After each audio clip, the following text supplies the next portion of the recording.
Virgile sur REble Média.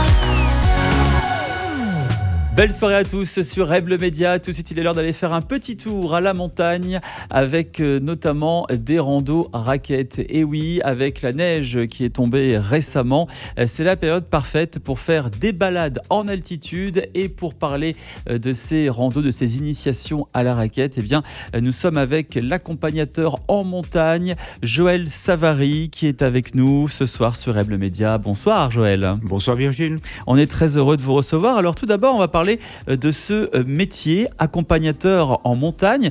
Ça fait une dizaine d'années que vous faites cela à présent. Qu'est-ce qui vous a poussé à choisir cette profession ? Alors tout d'abord, de manière assez évidente, l'amour de la montagne. Aussi le plaisir de communiquer cette passion à d'autres personnes, leur faire découvrir cet environnement, été comme hiver.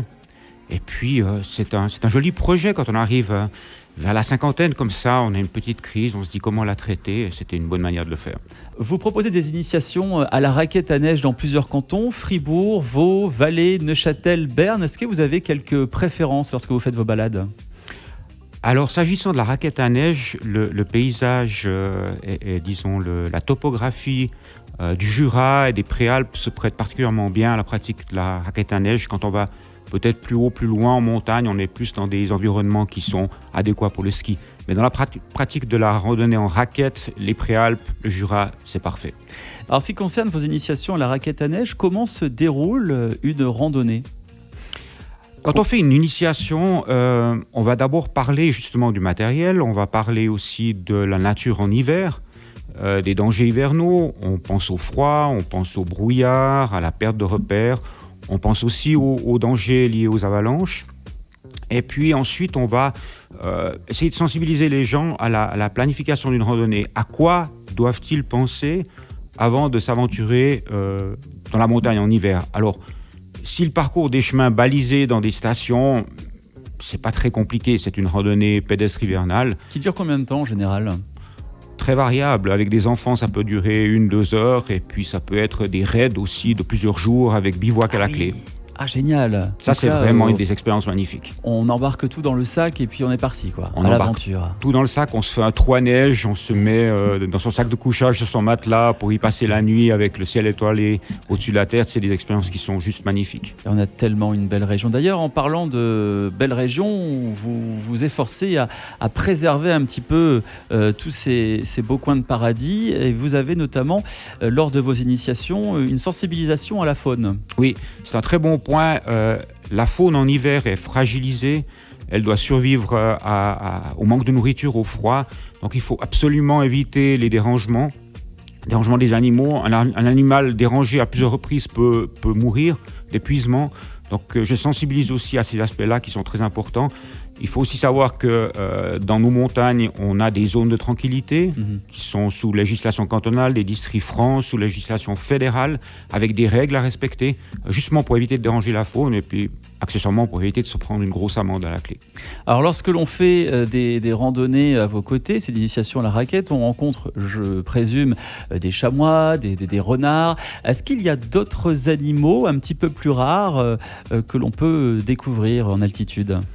Alors, il peut arriver qu'on dérange les animaux, malheureusement. Oui. À ce moment-là, c'est que c'est pas de chance pour eux, un peu de chance pour nous parce qu'on peut les observer. Ce qu'on voit en hiver, ce qui est intéressant, en fait, c'est les empreintes des animaux, puisqu'on a le manteau neigeux.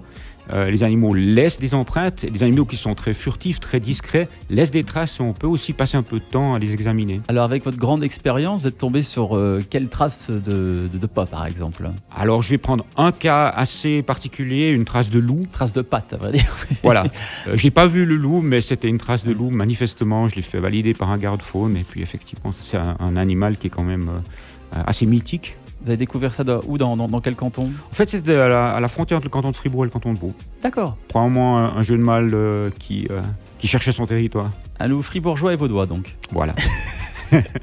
Alors, on va parler de votre prochaine initiation à la raquette. C'est le 31 janvier prochain. Il y a combien de personnes qui sont prévues lors de ce type d'initiation ? Alors, j'espère que ça va se dérouler le mieux possible. Je ferai mon maximum pour que ce soit le cas. J'aime prendre des petits groupes, 4, 6, 8 personnes au maximum. On va se retrouver dans la région du Jaun Pass. Le col du Jaun, en fait, est un col qui fait frontière entre le canton de Berne et le canton de Fribourg. On va être un peu plus bas. On va aller longer, en fait, cette magnifique paroi de calcaire qui s'appelle les Gaslosen. C'est un peu nos Dolomites à nous. Et il se trouve que dans cette paroi de calcaire, il y a un trou qui s'appelle en allemand le Großmutterloch. Et ce trou, en fait, quelques fois par année, à des horaires bien précis, voit s'inscrire le soleil à travers. Donc on a la paroi austère des Gaslosen, de calcaire gris sombre parce qu'on est à l'ombre, et tout à coup on a le soleil en fait qui transperce cette paroi, et c'est un événement qui est assez magnifique. Alors le soleil est en commande, j'espère que nous l'aurons, mais même sans soleil, c'est une randonnée qui est assez extraordinaire. Donc cette randonnée, comme d'autres types de randonnées que vous organisez tout au long de l'année, on peut retrouver tout cela sur votre site internet. Voilà, mon site qui est www.randonneemoi, randonnée avec ez-moi.ch.